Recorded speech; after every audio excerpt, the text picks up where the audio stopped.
In this video, we'll show you how to change your GTA 5 online nickname.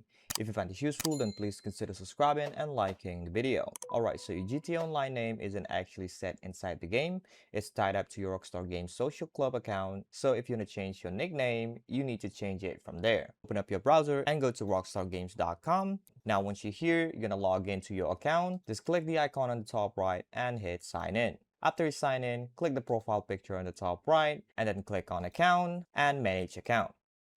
And it will bring you here. Under the profile tab, you can change your nickname, which also applies to your GTA 5 nickname. So just click on that and then you can enter your new nickname, and also you need to enter your current password. Now before you click save changes, you need to check this box which tells you that you can only change your nicknames once every 365 days, which is a year. So if you're okay with that, you can check the box and hit save changes. Just like that. Now just give it a bit of time, restart your GTA Online, and your new name will show up in game. If you find this useful, then please consider subscribing and liking the video.